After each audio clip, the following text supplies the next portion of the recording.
Perkembangan kondisi geopolitik dunia khususnya di Timur Tengah, Asia, dan Eropa semakin mengkhawatirkan saat ini.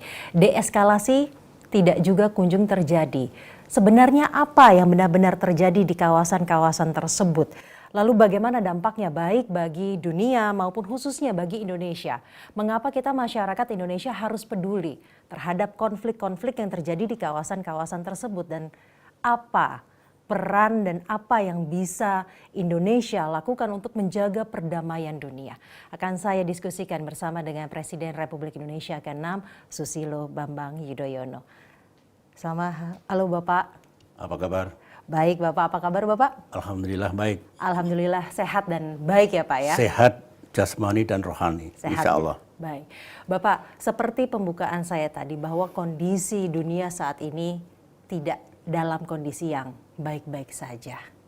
Perkembangannya cukup mengkhawatirkan di Timur Tengah, Eropa, dan juga Asia. Di Timur Tengah, situasi di jalur Gaza bukan masih mencemaskan, bagi saya adalah semakin mencemaskan. Ya. Kemudian perang di Ukraina tidak ada tanda-tanda akan berakhir, ketegangan di Asia Timur juga masih tetap tinggi. Bagaimana Pak pandangan Bapak terkait hal-hal ini? Saya setuju dengan pengamatan itu bahwa situasi dunia, terutama dari aspek geopolitik dan perdamaian serta keamanan internasional pada taraf yang mencemaskan dan mengkhawatirkan.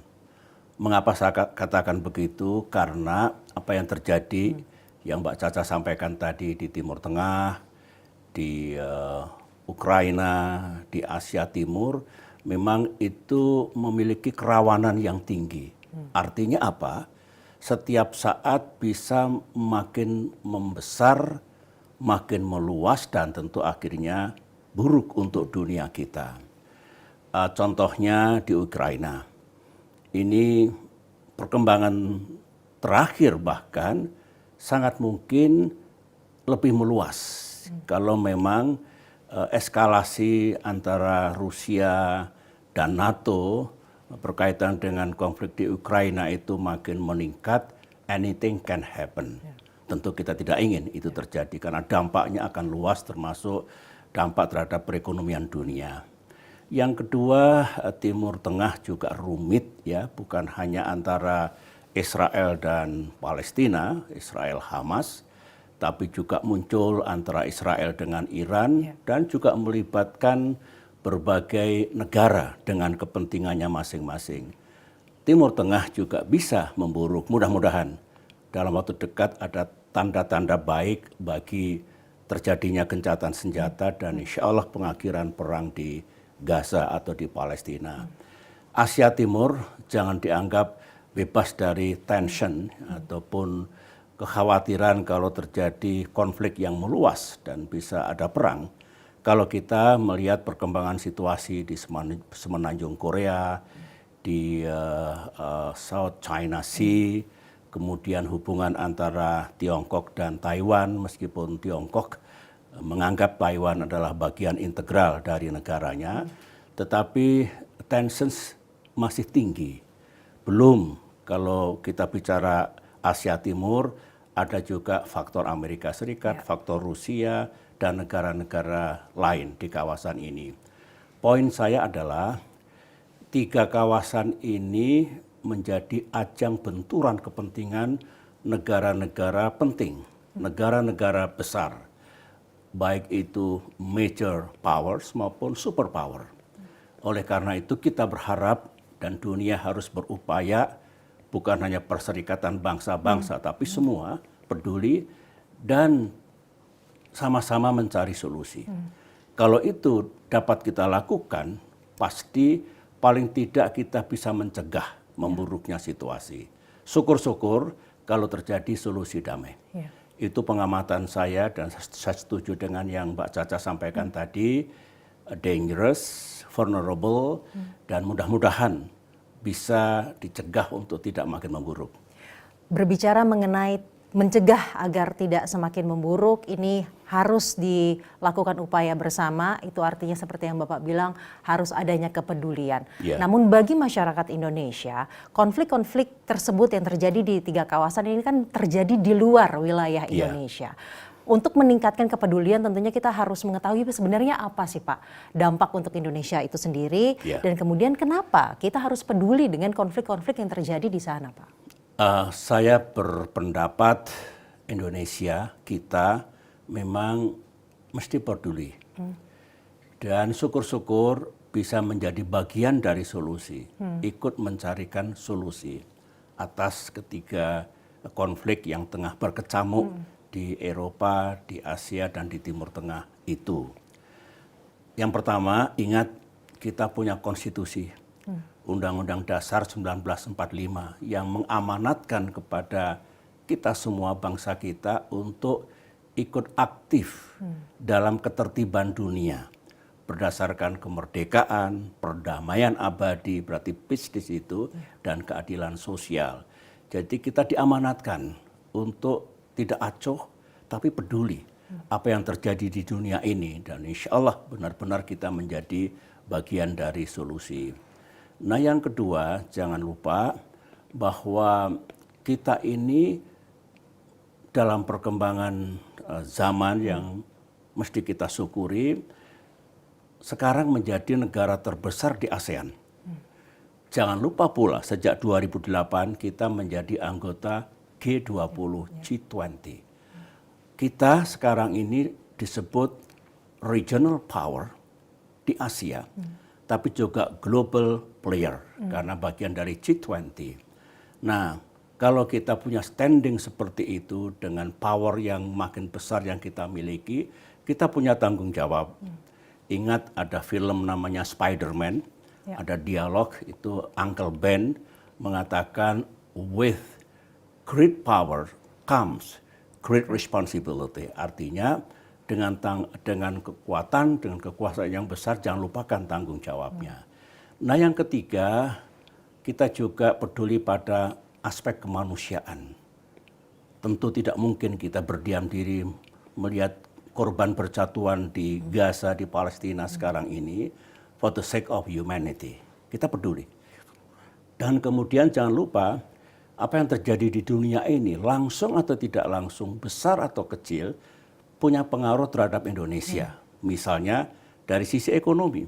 Kemarin waktu awal perang Rusia-Ukraina, harga-harga komoditas meningkat. Gandum, pupuk, kita kena dampaknya. Nah, kalau di Timur Tengah makin membara, pasti akan ada krisis energi. Krisis energi bisa menjadi goncangan di tingkat dunia, mungkin nilai tukar meningkat, kemudian terjadi capital outflow dan sebagainya. Tentu itu tidak Indonesia inginkan. Oleh karena itu, dari semua pendekatan dan alasan tadi, menurut saya kita harus aktif untuk ikut mencegah memburuknya situasi dan bisa-bisa makin membaiknya ketika kawasan tersebut dari goncangan keamanan dan perdamaian. Baik, 3 aspek konstitusi, kemudian tanggung jawab sebagai negara yang besar yang tadi Bapak sampaikan ya, dan terakhir adalah aspek kemanusiaan dan juga ada dampak ekonomi yang sebenarnya sudah terasa secara langsung bagi Indonesia. Berbicara mengenai aspek ekonomi Pak, dalam dunia geopolitik tentunya selalu bersinggungan dengan aspek ekonomi, kemudian politik dan juga kepentingan nasional. Dalam pandangan Bapak, bagaimana memandang dinamika hubungan internasional terkait dengan aspek-aspek tersebut Pak? Ya, ini pertanyaan yang penting Pak Caca dan saya senang untuk menyampaikan pandangan saya. Banyak yang kurang menyadari bahwa dunia kita sekarang ini berbeda dengan dunia 70 tahun yang lalu, 50 tahun yang lalu, bahkan 30 tahun yang lalu. Artinya tatanan dunia, world order itu berubah dan berkembang dari masa ke masa. Dan kita harus tahu, kalau kita melihat sekarang Timur Tengah seperti apa, Eropa seperti apa, Asia Timur dan Asia Tenggara seperti apa, karena memang ada transformasi, ada wajah baru dari tatanan dunia, tatanan global. begini, dulu setelah berakhirnya Perang Dunia Kedua, kita masuk dalam Perang Dingin. Perang Dingin itu dunia dibelah dua. Blok Barat dipimpin Amerika Serikat, Blok Timur dipimpin Uni Soviet dulu. Akar konfliknya ideologi antara lain, tapi juga ada kepentingan-kepentingan besar di antara yang bersengketa. Indonesia tidak ikut, kita bagian dari non-blok, tidak ikut Barat maupun Timur, tidak ikut Pakta Warsawa ataupun NATO kalau dari sisi militer. Nah, setelah Perang Dingin berakhir, itu sekitar 25 tahun yang lalu, maka dunia memiliki tatanan yang baru. Dan boleh dikatakan itu bulan madu. Saya ingat ketika memimpin Indonesia selama 10 tahun, ada forum namanya G20. Kita tuh dekat satu sama lain. Ada Putin, ada Bush, ada Obama, ada Hu Jintao, ada Xi Jinping, dan semuanya itu akrab saling bercanda. Kita bersatu untuk mengatasi masalah dunia. Apakah krisis ekonomi global, apakah perubahan iklim, dan lain-lain. Tapi sayangnya itu hanya berlaku atau berlangsung selama 25 tahun.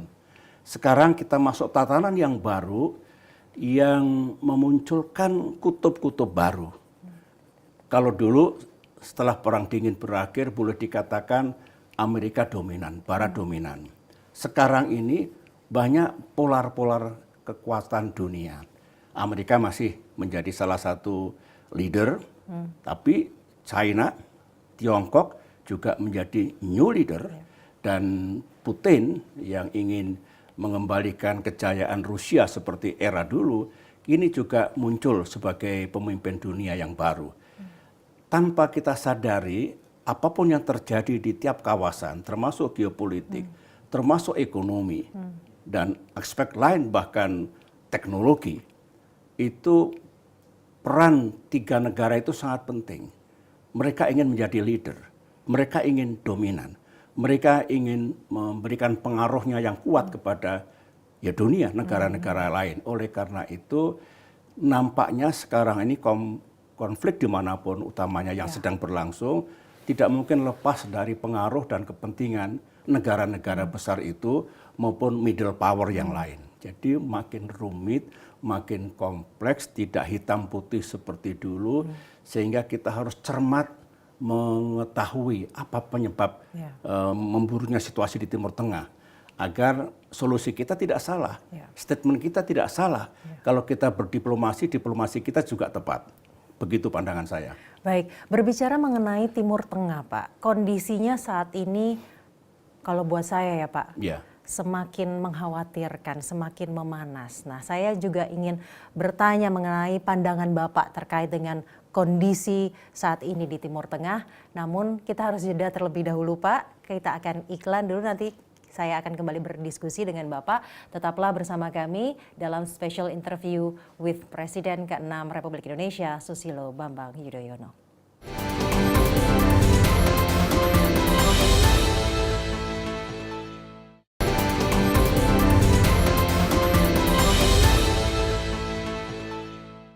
Kembali lagi dalam special interview bersama dengan Presiden Republik Indonesia ke-6 Susilo Bambang Yudhoyono. Pak SBY, sebelum segmen ini kita sudah berbicara mengenai kondisi geopolitik global, kemudian kenapa kita harus peduli dampaknya, dan terakhir Pak SBY berbicara mengenai kondisi di Timur Tengah. Saya mau masuk ke sana. Salah satu solusi yang sebenarnya sudah digaungkan sejak lama adalah two-state solution, yang kemudian artinya Palestina bisa berdiri secara mandiri, berdampingan dengan damai dengan Israel. Namun tidak sedikit masyarakat internasional yang skeptis bahwa upaya tersebut, upaya two-state solution antara Palestina dan juga Israel, ini benar-benar bisa terwujud. Pandangan Bapak terkait hal ini seperti apa, Pak? Secara pribadi, saya mendukung penuh sebetulnya konsep dua negara untuk mengatasi konflik yang berkepanjangan ini. Two-state solutions, dalam arti Palestina menjadi negara merdeka, negara yang berdaulat, hidup berdampingan secara damai dengan negara Israel. Dan saya kira dunia juga banyak yang mendukung. Indonesia dari dulu Ini yang kita pegang, yang kita diplomasikan, yang kita ikhtiarkan, begitu. Nah, kemudian kalau ditanya mengapa kok makin banyak yang skeptis bahwa ini impossible akan terjadi. Begini, saya juga menyimak secara dalam why yang indah ini two-state solution kok sulit sekali diwujudkan. Karena baik di pihak Israel maupun di pihak Palestina ada yang tidak setuju dengan solusi dua negara ini. Contoh, kalangan di Israel yang keras, nggak ada dua negara, hanya ada satu negara, yaitu Israel. Ada elemen Palestina, tapi negaranya tetap Israel. Begitu katanya. Sementara di pihak Palestina juga ada elemen yang keras, nggak ada itu. Dua negara, hanya satu negara, yaitu negara Palestina. Israel harus pergi. Nah, ini akhirnya semacam one state solutions. Kalau one state solution ya akan begini terus. Sampai kapan? Oleh karena itu, menurut pandangan saya, ide atau upaya internasional untuk menciptakan perdamaian, mengakhiri konflik dengan two-state solution itu bisa terwujud manakala baik di Israel maupun di Palestina yang dominan adalah elemen yang setuju dengan konsep dua negara ini, bukan sebaliknya. Ini menurut pandangan saya, sehingga masyarakat dunia termasuk Indonesia, kalau kita berdiplomasi, hubungan kita dengan Palestina dekat sekali, kita bisa berbicara hati ke hati. Kalau memang ingin ada solusi dan yang tersedia two-state solution yang lebih realistik, yang menurut saya lebih fair dan doable, mestinya ke situ. Itulah saya mengerti kalau banyak yang skeptis, tetapi tidak berarti tidak ada harapan. Asalkan sekali lagi itu saja, baik Israel maupun Palestina dan negara lain yang di belakang layar juga sama pikirannya, two-state solution. Begitu. Jadi harus ada pendekatan dari hati ke hati ke dalam Palestina dan Israelnya sendiri ya Pak ya, biar keinginan two state solution itu juga terwujud dari dalam negara itu masing-masing. Nah, kemudian dalam 10 tahun Bapak memimpin, sebenarnya bagaimana sih Pak sikap dan juga upaya Indonesia dalam memperjuangkan kemerdekaan Palestina, karena tadi salah satunya adalah amanat konstitusi, kemudian bagaimana juga upaya dan sikap agar perdamaian di Timur Tengah ini benar-benar bisa terwujud, Pak? Ya, Indonesia sangat konsisten dan terus secara gigih ikut berjuang, berdiplomasi untuk kemerdekaan Palestina. Itu sikap kita dan akan kita mainkan sampai kapanpun, sampai Palestina betul-betul menjadi negara merdeka dan berdaulat. Saya masih ingat Mbak Caca, di era saya memimpin Indonesia dulu, kita bukan hanya aktif berdiplomasi di Perserikatan Bangsa-Bangsa, di forum OKI, Organisasi Kerjasama Islam, dan di forum manapun untuk memastikan Palestina segera menjadi negara yang merdeka dan berdaulat. Kita juga membantu pemerintahan Palestina, training, education, supaya mereka memiliki kualitas dan kredibilitas serta kemampuan mengelola Palestina sebagai negara. Kita juga sering memberikan bantuan kemanusiaan kepada Palestina. Itu kita laksanakan secara serius dan saya sendiri yang memimpin waktu itu. Jadi dari masa ke masa kita akan begitu. Sekarang pun kita semua peduli. Pemerintah kita juga peduli agar segera berakhirlah perang di Gaza itu. Enough is enough. Sudah cukup banyak korban jiwa yang berjatuhan, mereka-mereka yang tidak berdosa sebetulnya. Jadi itu yang Indonesia lakukan dan ke depan masih relevan. Oleh karena itu sekarang ini kalau Indonesia sungguh ingin perang di Gaza itu berakhir, maka semua ikhtiar mesti kita lakukan. Diplomasi yang tough, yang tangguh, sambil juga memberikan solusi. Itu jelas sekali, jangan diragukan sikap dan perjuangan gigih Indonesia untuk kemerdekaan Palestina dalam konsep yang tadi itu. solusi dua negara. Solusi dua negara, diplomasi yang dilakukan Indonesia berarti tidak hanya ke Palestina ya yang selalu dilakukan, namun juga mungkin ke third party yang terkait. Berbicara mengenai third party yang terkait, Pak, kerumitan konflik di Israel dan juga Palestina ini dalam hemat saya semakin rumit karena adanya kepentingan-kepentingan lain di luar Israel dan Palestina. Negara-negara di luar Timur Tengah juga memiliki kepentingan, kemudian membuat konflik ini tidak kunjung selesai. Bisakah Bapak kemudian memberikan pandangan Pak terkait hal ini? Karena kan ini menambah kerumitan konflik yang ada di sana, Pak. Betul, saya senang mempelajari sejarah, termasuk apa yang terjadi di dunia ini, di samping sejarah kita sendiri, Indonesia tercinta. Makin rumit itu betul, makin kompleks itu juga betul. Kalau dulu ya, kalau kita bicara Israel, Palestina, itu selalu benturan kepentingan, konflik antara negara-negara Arab melawan Israel.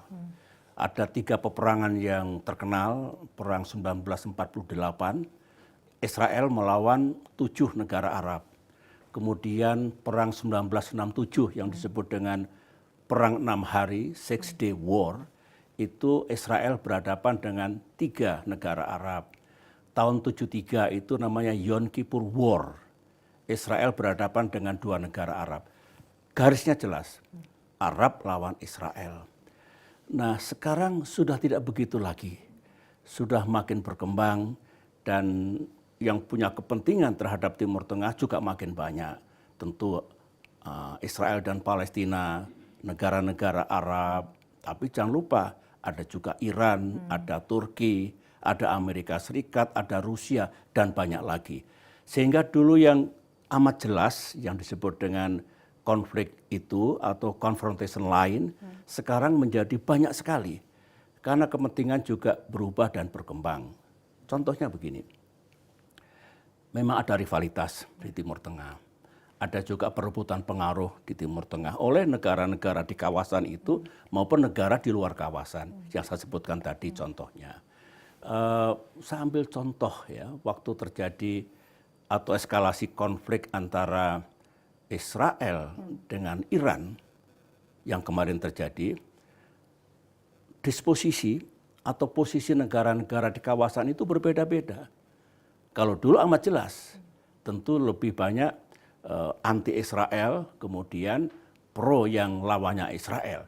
Sekarang bisa dicek, berbeda-beda. Oleh karena itu, ini betul-betul new environment dari sisi geopolitik, sehingga kita harus memahami betul, sehingga diplomasi kita kalau kita ingin ikut menjadi bagian dari solusi menjadi tepat adanya. Begitu. New World Order yang tadi sempat sudah Bapak singgung ya, bagian dari itu. Berbicara mengenai konflik Palestina-Israel baru-baru ini juga terjadi eskalasinya semakin tinggi karena ada konflik Israel dan Hamas, Pak.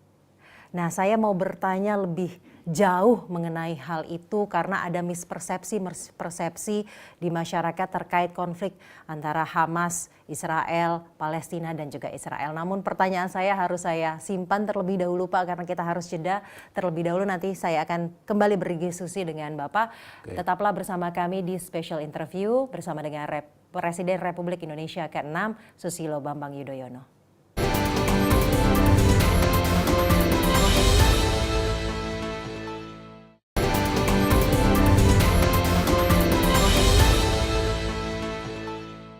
Anda kembali menyaksikan special interview bersama dengan Presiden ke-6 Republik Indonesia Susilo Bambang Yudhoyono.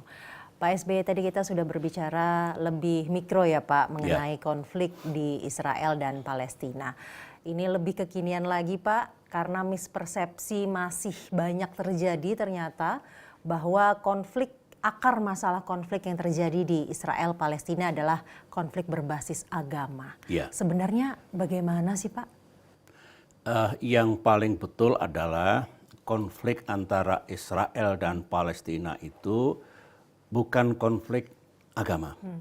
itu konflik wilayah, konflik teritori. Siapa yang berhak berada di wilayah itu? Betulkah hanya Israel? Atau harus Palestina? Atau dengan two-state solution? Yang kedua, konflik tentang kedaulatan. Oleh karena itulah dunia banyak yang mendukung perjuangan gigih Palestina untuk mendapatkan kedaulatan sebagai negara merdeka. Jadi itu sebetulnya karena kalau soal agama, ya memang mayoritas Palestina Islam. Tapi di Israel ada 25% kurang lebih itu Arab, bukan Yahudi. 18% kurang lebih itu agamanya Islam di Israel. Jadi jelas bukan konflik antara Islam sama Yahudi. Yang betul konflik teritorial, konflik wilayah dan konflik kedaulatan. Kalau kita lebarkan Pak Caca, Timur Tengah sendiri, konflik yang ada ini sebetulnya lebih dari Islam lawan Yahudi. Juga bukan urusan Sunni dan Syiah. Juga bukan antara Arab dan Israel semata. Ini sudah makin berkembang. Ada benturan kepentingan, ada rivalitas, ada berebut pengaruh, dan sebagainya. Dengan demikian, untuk tidak menjadi salah pengertian kita semua, kalau Indonesia gigih memperjuangkan kemerdekaan Palestina, itu tidak berorientasi pada urusan agama. Islam melawan Yahudi misalnya. Tapi betul-betul bagaimana Palestina menjadi negara yang berdaulat dan merdeka. Kemudian diakui oleh dunia.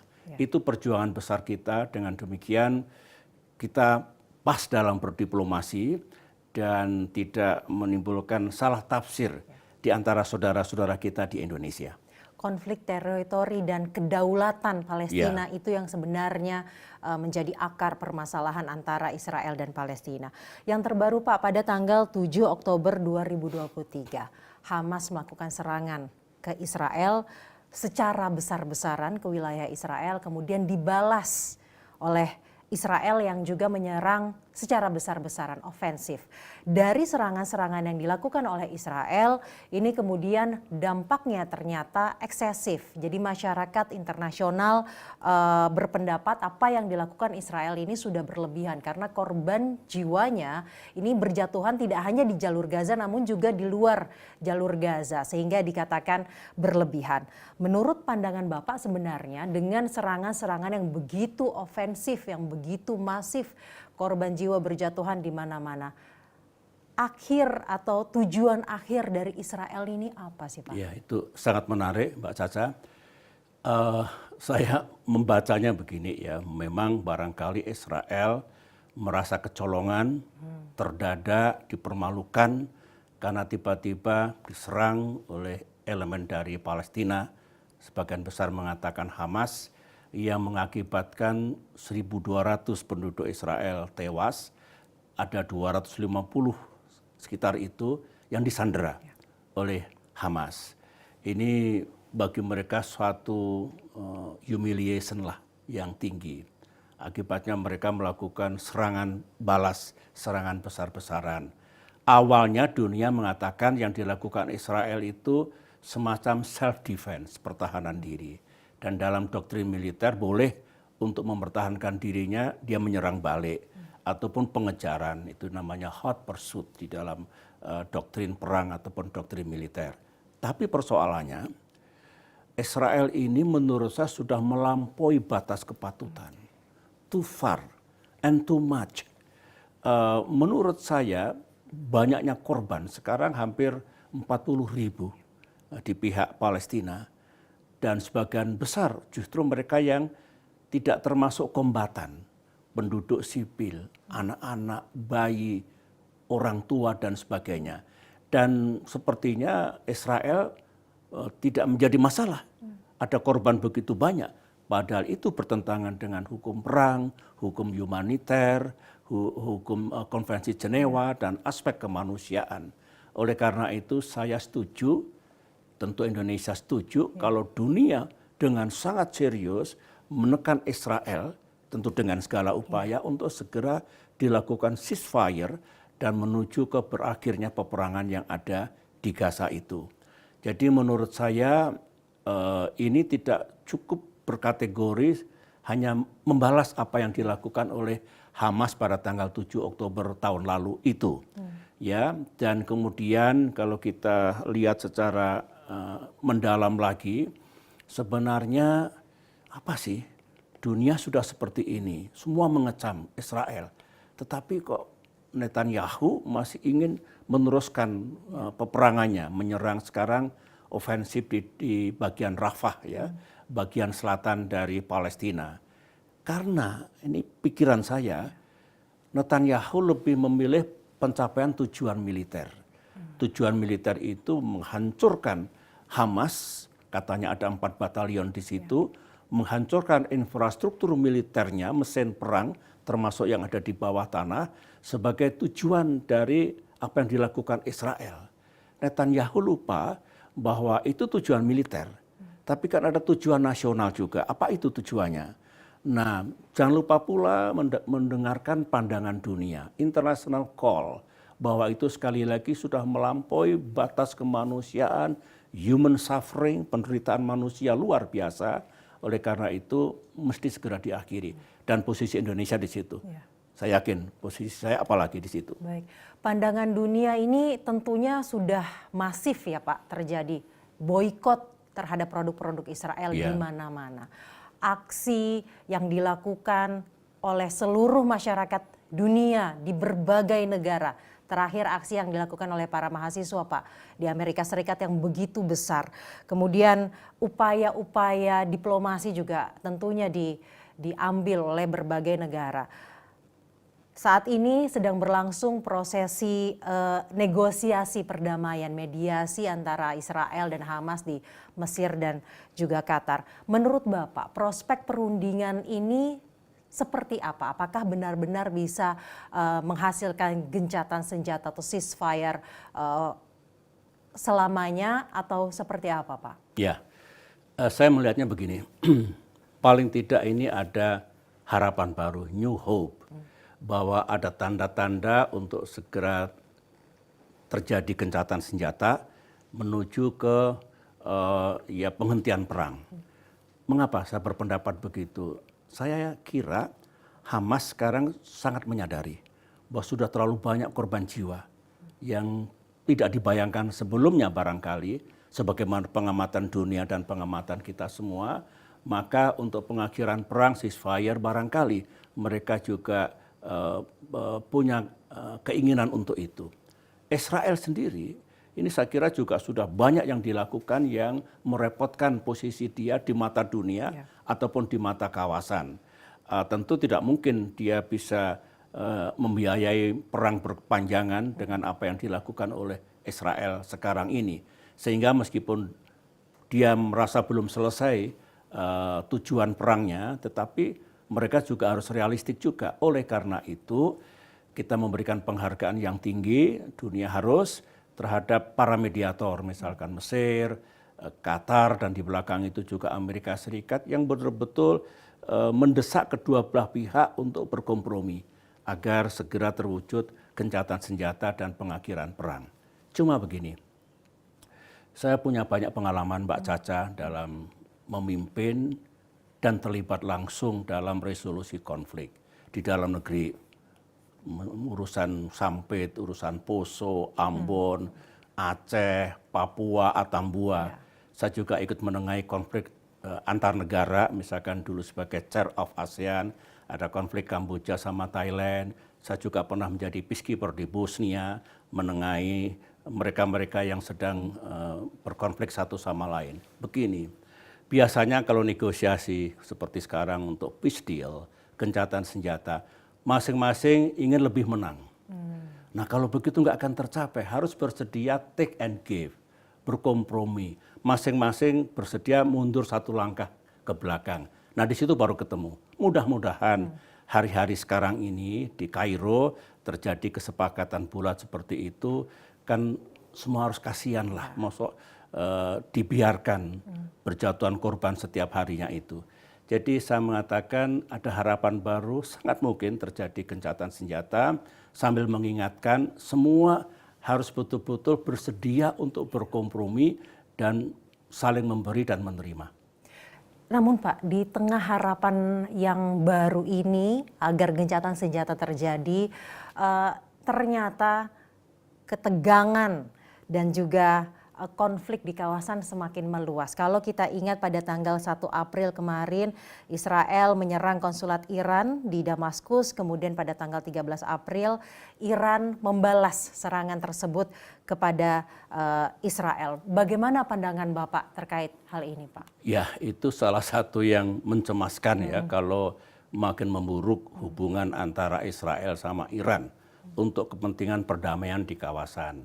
Saya duga ya, serangan Iran ke Israel itu untuk membalas, karena konsulatnya diserang oleh Israel, ada jenderal yang tewas. Kalau Israel mengatakan itu kan bukan wilayah Iran, yang saya serang kan negara lain, iya, tapi konsulat itu, kedutaan besar itu menunjukkan kedaulatan negara itu, sama saja menyerang Iran. Jadi pada titik itu dunia banyak yang memahami mengapa Iran melakukan serangan terhadap Israel waktu itu. Poin saya begini, itu sudah terjadi. Saya kira kita wajib berbicara secara lantang, jangan menambah rumitnya masalah.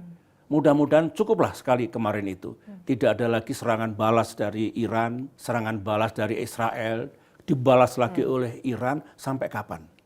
Kalau itu terjadi, maka konflik akan makin membara di Timur Tengah, tidak mudah diakhiri. Dan jangan lupa, ini dua-dua negara kuat secara militer, kuat posisinya di kawasan, baik Iran maupun Israel.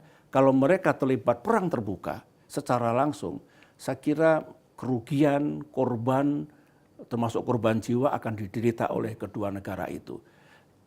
Kalau itu ya urusan Iran sama Israel, tetapi kalau membawa dampak buruk bagi kawasan dan bagi dunia, sebaiknya tidak diulangi lagi dan tidak terjadi lagi. Baik. Itu pandangan seorang orang Indonesia gitu.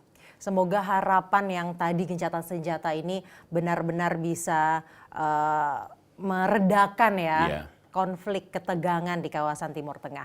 Konflik ketegangan tidak hanya terjadi di kawasan Timur Tengah seperti yang tadi kita sudah bicarakan Pak di segmen pertama, bahwa juga terjadi di Rusia dan Ukraina. Yeah. Saya mau berbicara lebih dalam mengenai hal tersebut, namun kita harus jeda terlebih dahulu Pak SBY. Tetaplah bersama kami di special interview bersama dengan Presiden ke-6 Republik Indonesia, Susilo Bambang Yudhoyono.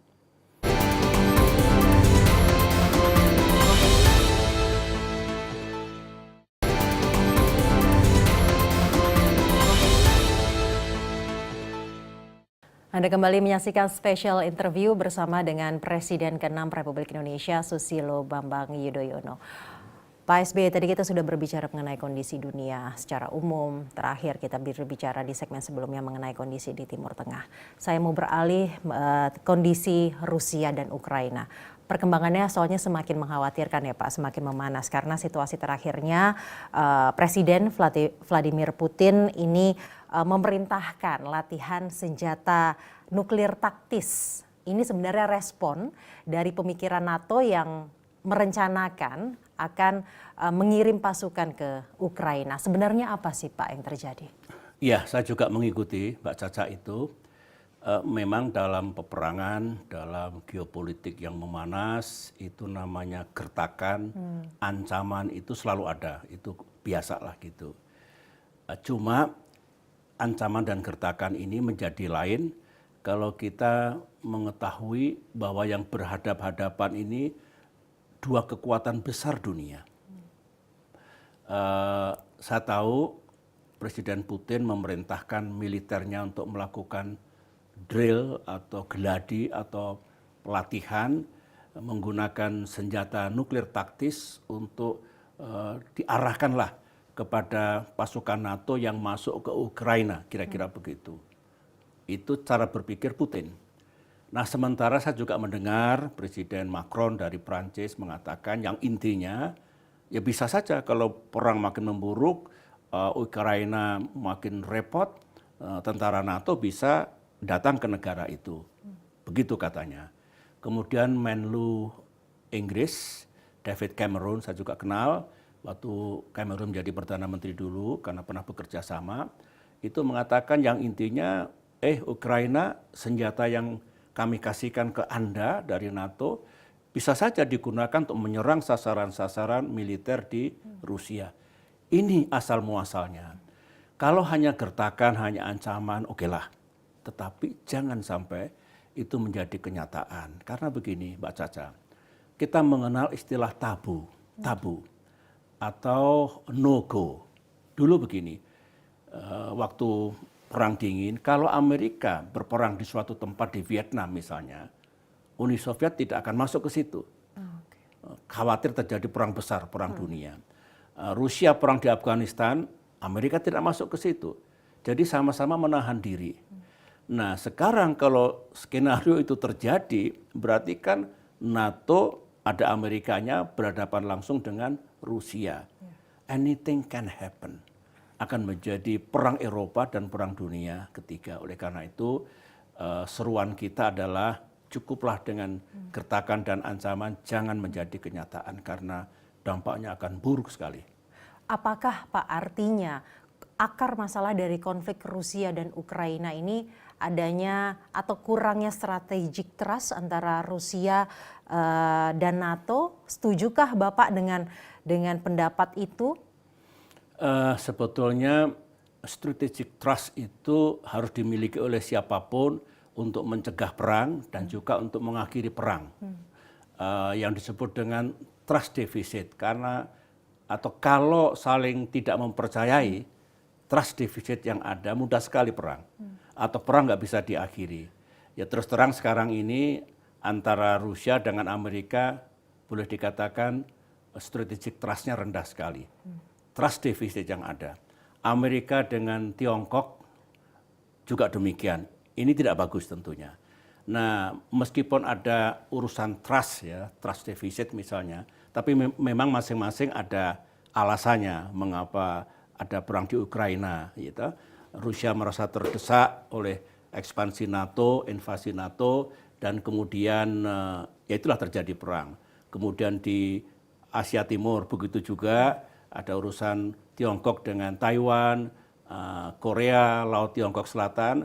Tapi memang ada trust deficit juga, Timur Tengah juga begitu.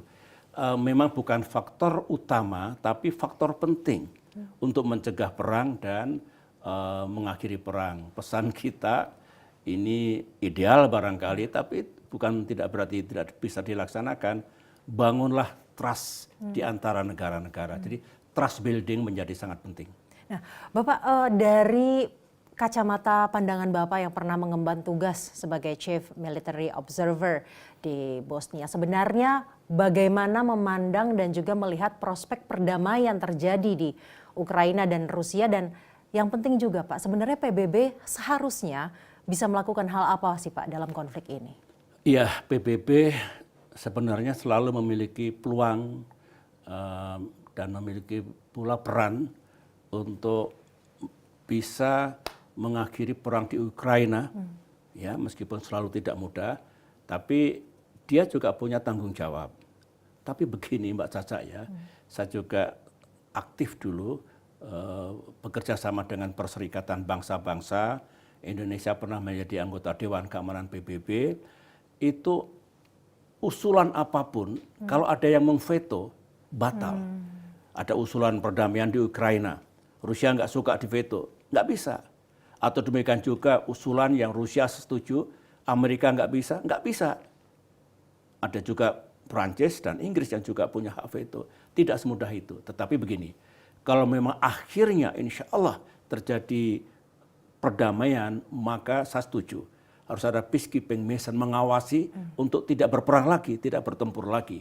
Dan saya kira Indonesia siap untuk menjadi bagian dari peacekeeping mission itu karena kita juga punya tradisi yang baik, aktif dalam pemeliharaan perdamaian dunia.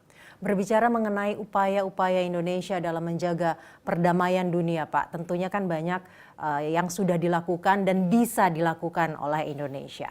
Saya mau berbicara lebih jauh, Pak, bertanya lebih jauh kepada Bapak, apalagi pernah mengemban sebagai presiden memimpin 10 tahun di Indonesia. Apa yang sebenarnya bisa Indonesia lakukan? Namun saya akan tanyakan itu usai jeda, Bapak. Tetaplah bersama kami dalam special interview Presiden ke-6 Republik Indonesia, Susilo Bambang Yudhoyono.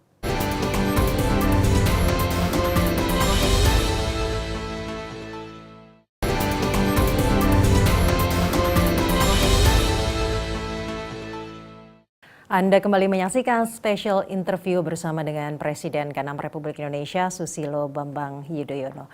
Bapak, pertanyaan ini adalah segmen terakhir, Pak. Ya. Jadi pertanyaannya ke konklusi. Sebelum berbicara mengenai sebenarnya apa sih, Pak, peran yang dapat Indonesia lakukan, yang sudah Indonesia lakukan dari pengalaman Bapak juga 10 tahun memimpin Indonesia. Sebelum ke sana saya mau berbicara dulu mengenai pelajaran apa yang sebenarnya bisa kita petik dari dinamika geopolitik yang ada saat ini, konflik yang terjadi di 3 kawasan, dan kenapa, walaupun tadi sudah sempat Bapak singgung ya di segmen-segmen sebelumnya, namun secara lebih umbrella view, helikopter view-nya, mengapa tidak mudah sih Pak menyelesaikan konflik-konflik, justru konflik-konflik yang terjadi semakin memanas saat ini? Iya, saya sering mengatakan Mbak Caca bahwa perang itu mudah diawali, tapi sulit diakhiri, begitu. Oleh karena itu berpikirlah 1000 kali sebelum memutuskan perang untuk mencapai tujuan nasional. Lagi pula perang itu sebetulnya ada perang yang harus dilakukan. Misalkan Indonesia diserang, kedaulatan kita terancam, ya kita harus berperang. Itu namanya war of necessity, memang harus berperang. Tapi juga ada war of choice. Ada sengketa, ada konflik, kita cari solusi, tidak harus perang. Nah seperti itu. Nah dengan ini semua, maka mudah-mudahan tidak terlalu banyak yang namanya warlike leader. Pemimpin yang gemar sekali perang. Entah presiden, entah Perdana Menteri, itu berbahaya. Karena rakyat tidak suka perang sebetulnya, hampir di semua negara gitu. Oleh karena itu untuk mencegah perang, karena perang sekali dilaksanakan korbannya banyak, tidak mudah diakhiri, ya gigihlah membangun dialog, berbicara satu sama lain untuk mencegah perang itu. Dan kemudian menyelesaikan masalah secara damai. Bisa nanti ke depan contohnya Asia Timur ya, tidak pecah perang di Laut Tiongkok Selatan, di Asia Timur, di Semenanjung Korea, kalau kita bareng-bareng mencegahnya. Saya punya pengalaman Mbak Caca ya, tahun 2011 ada namanya East Asia Summit yang dilaksanakan di Bali. Saya sebagai chair. Dan East Asia Summit itu Indonesia, saya pribadi ikut membentuknya dulu. Ini forum bukan hanya ASEAN, tapi ASEAN Plus. Ada Rusia, ada Amerika, ada Australia, ada Jepang dan sebagainya. Ini forum yang bagus lah. Suasananya sangat panas waktu itu. Urusan sengketa di Laut Tiongkok Selatan. Obama ada di sana, Hillary Clinton ada di sana, Wen Jiabao Perdana Menteri China ada di sana, dan lain-lain lah gitu. Panas, tetapi lebih bagus mengutarakan pandangannya, curhatnya. Saya sebagai chair bisa merangkum, bisa menyimpulkan, akhirnya oke, lebih baik seperti ini, tapi mari kita cegah. Jangan sampai terjadi konflik terbuka di lapangan. Artinya apa? Kalau forum ini ada, namanya regional architecture ini ada di mana-mana, saya fokuskan untuk Asia Timur, sangat mungkin kita mencegah terjadinya eskalasi ketegangan yang bisa menjurus menjadi perang terbuka di kawasan ini. Jadi perang memang jalan terakhir. Kalau tidak ada cara lain, menurut saya banyak cara untuk mengakhiri konflik, untuk menyelesaikan masalah, begitu. Salah satu pelajaran yang harus diingat baik-baik berarti membuka pintu dialog sebesar-besarnya untuk mengakhiri konflik sebelum terjadinya perang ya Pak ya. Yeah. Nah dari pandangan Bapak juga bagaimana sebenarnya dan apa peran yang dapat diambil oleh Indonesia memainkan perannya di kancah internasional agar bisa membantu Pak terwujudnya perdamaian khususnya di 3 kawasan yang tadi sudah kita bicarakan? Ya, tadi sudah saya sampaikan kita punya amanah konstitusi, kita negara yang penting di dunia sekarang ini dan kita ingin ekonomi kita tidak terganggu, ada aspek kemanusiaan, itu tetap berlaku dan forum diplomasi itu banyak terbuka luas. Apakah kita berjuang di Perserikatan Bangsa-Bangsa, kalau di kawasan kita ASEAN dan East Asia Summit tadi, kalau di Timur Tengah kita aktif di Organisasi Kerjasama Islam, OKI, forum bilateral manapun yang bisa kita masuki di situ. Dengan demikian kita tidak pernah absen, selalu peduli untuk ikut tadi menjaga ketertiban dan perdamaian dunia. Nah, kalau ada yang berpendapat begini, ini kan masyarakat kita punya semangat yang tinggi. Indonesia bisa sebetulnya menjadi mediator antara Rusia dan Ukraina. Kalau saya begini, peran seperti apa yang kita mainkan itu lihat konteksnya, lihat relevansinya, lihat peluangnya apa yang bisa Indonesia mainkan, tapi juga ingat kemampuan dan batas kemampuan kita.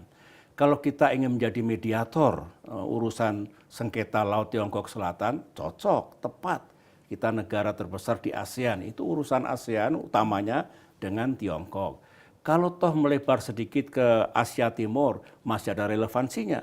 Ada East Asia Summit, kita juga negara yang boleh dikatakan terpandang di situ. Timur Tengah masih ada, kita punya forum tadi itu OIC, bilateral kita bagus, kita dari dulu gigih memperjuangkan Palestina ada. Tetapi kalau Ukraina mungkin terlalu jauh dalam arti lebih tepat dimainkan negara lain untuk mediator di sana karena kita juga punya batas kemampuan dan juga relevansi. Artinya itu juga bagian dari bagaimana kita memaknai peran strategis kita. Tapi semangatnya hanya satu, kita punya politik bebas aktif, kita punya tanggung jawab moral dan do something sesuai dengan kemampuan dan peluang yang kita miliki. Peran aktif Indonesia di pentas internasional ini bisa dari berbagai forum yang tadi sudah Bapak sebutkan, namun harus dicatat tadi ya Pak ya, harus sesuai dengan konteks, harus sesuai dengan relevansi, dan harus mengingat kemampuan diri kita sendiri. Seperti itu ya Pak ya? Betul, betul sekali. Terima kasih Bapak telah berbagi pandangan yang mengenai kondisi geopolitik dunia saat ini. Semoga ini juga dapat memberikan pengetahuan dan wawasan yang jauh lebih mendalam bagi seluruh masyarakat Indonesia. Terima kasih Bapak atas waktunya dan sekian special interview bersama dengan Presiden ke-6 Republik Indonesia Susilo Bambang Yudhoyono. Saya Syazawi Sastro pamit undur diri. Terima kasih.